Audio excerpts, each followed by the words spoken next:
¿Qué sucedió también en este tiempo? En este tiempo se levanta, escuchen muy bien, aparte del dualismo platónico, luego de que los gentiles toman hegemonía para ser los líderes del movimiento, surge aquí ahora un antisemitismo recalcitrante. Es aquí donde se inicia, es aquí donde el hervidero de lo que conocemos como antisemitismo comenzó de este movimiento. Estando así ya las cosas, ya introducida ya la filosofía griega, el nuevo platonismo, el platonismo dentro del movimiento. Los líderes cristianos vinieron a ser antisemitas ahora por naturaleza. Se levanta un antisemitismo recalcitrante. El olvido de las raíces judías de su fe y la introducción de la filosofía griega dentro de la iglesia fue el punto final de la desaparición entre los dos movimientos.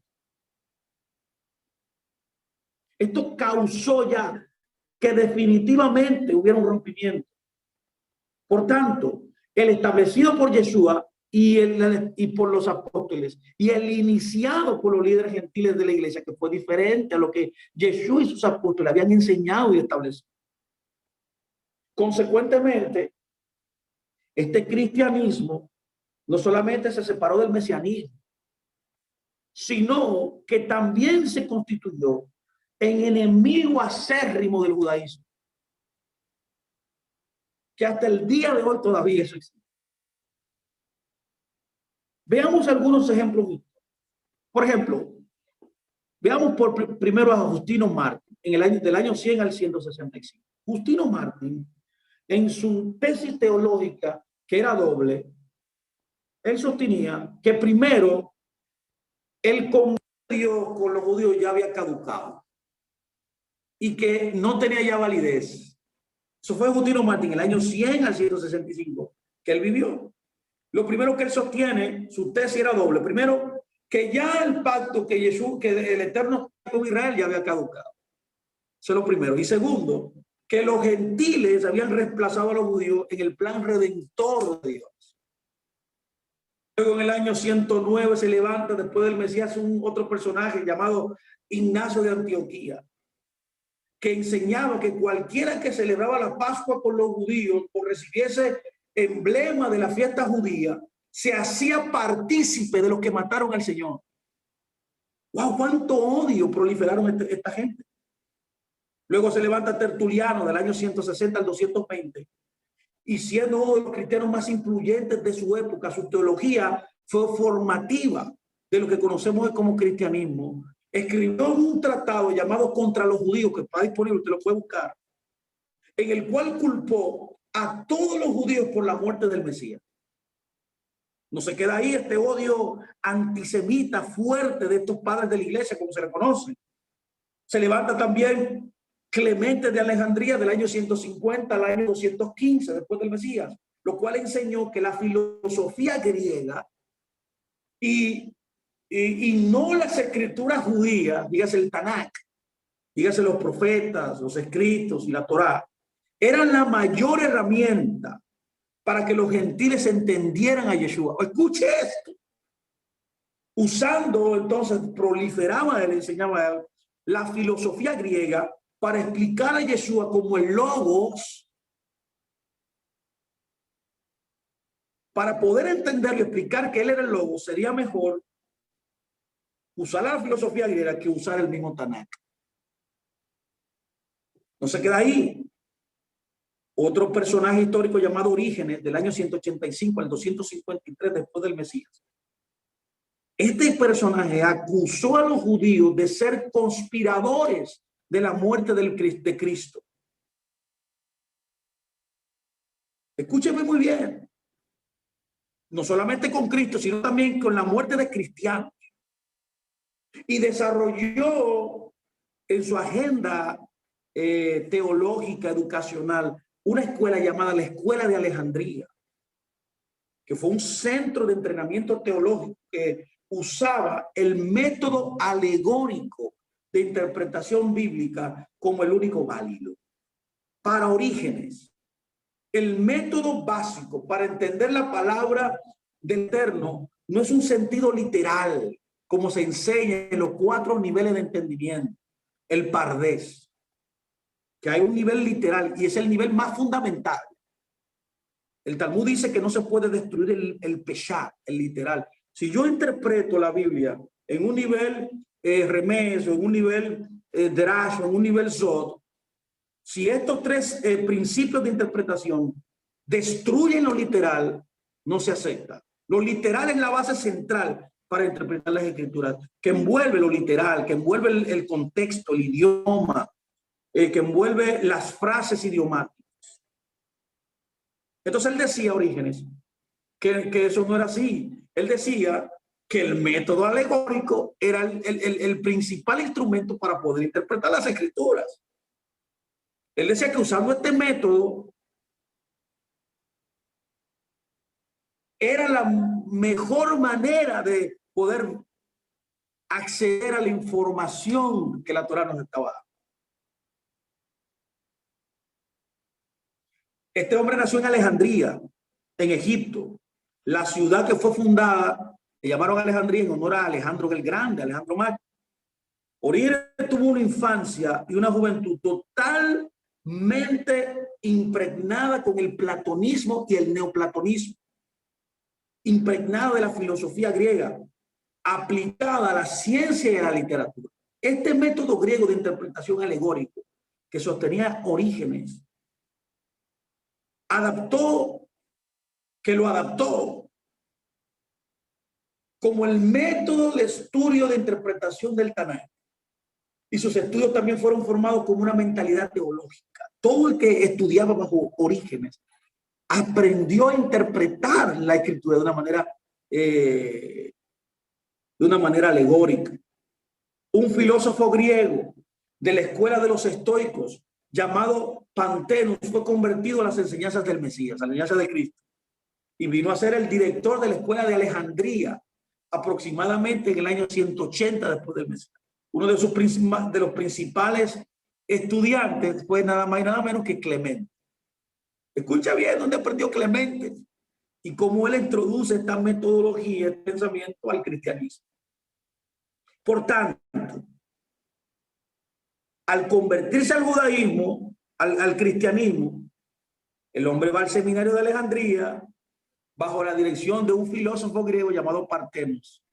Clemente entendió que era básico unificar la filosofía griega con el cristianismo a fin de hacerlo aceptable a los gentiles. O sea, porque la meta era que los gentiles lo aceptaran. Ellos tenían que asimilarse a como los gentiles pensaran para alcanzarlo. Según su estrategia, Dios le reveló a los griegos su filosofía para después llevarles a Cristo. Llevarles a Cristo de la misma manera como Dios se le reveló a los judíos en el Tanaj. Clemente, por tanto, sustituyó a su maestro Pantenos como director de la escuela y recibió en sus aulas a nada más y a nada menos que a Orígenes. Orígenes nació en Egipto de padres cristianos alrededor del año 185 y a la edad de 18 años vino a ser director de la escuela de Alejandría y allí estuvo aproximadamente por 27 años. Él asume el método de interpretación alegórico para enseñar también las escrituras. Este método alegórico del cual yo me estoy expresando trajo como resultado, escuchen bien, la negación del significado literal de las escrituras como método primario de interpretación. Y sus resultados fueron desastrosos para la teología. Por ejemplo, cuando se estudió en la escuela de Alejandría el tema de Israel, escuchen muy bien, por favor, se le hizo por los ojos del método alegórico,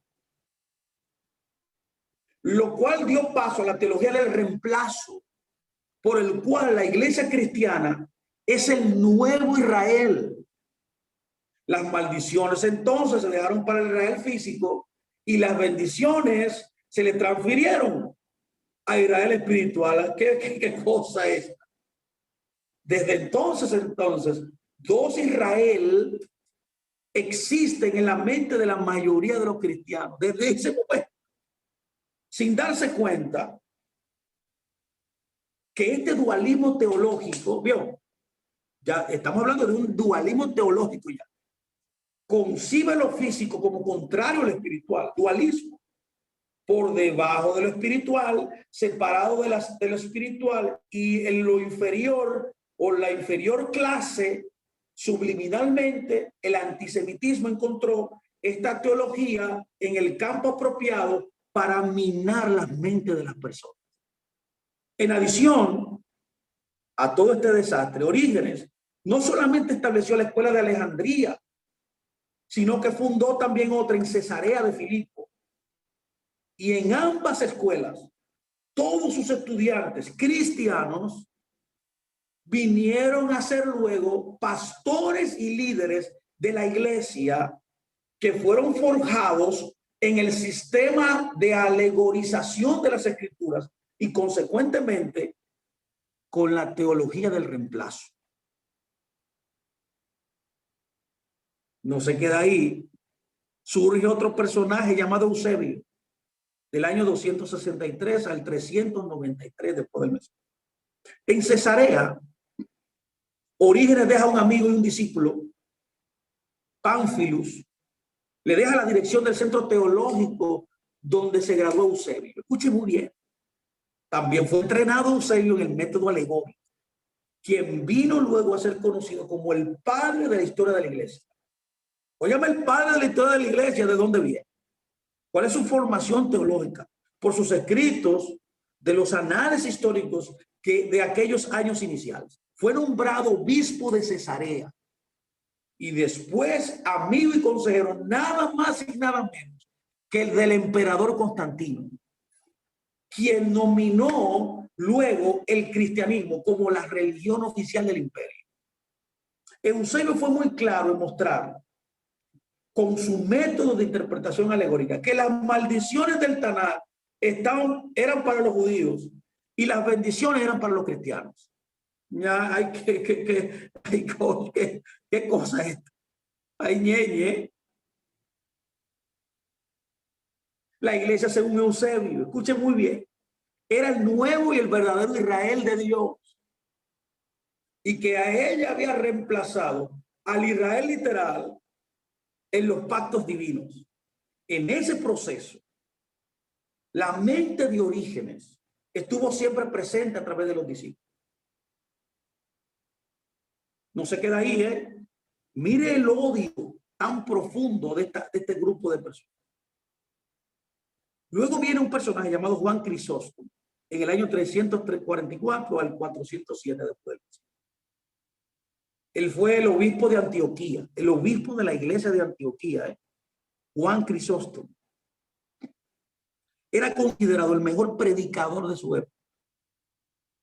Él enseñó que Dios jamás perdonaría a los judíos. Escuchen muy bien esto. Y que incluso los odiaba. Él enseñó que el Eterno odiaba a los judíos. Él enseñó que era un deber cristiano, escuche bien, odiar a los judíos.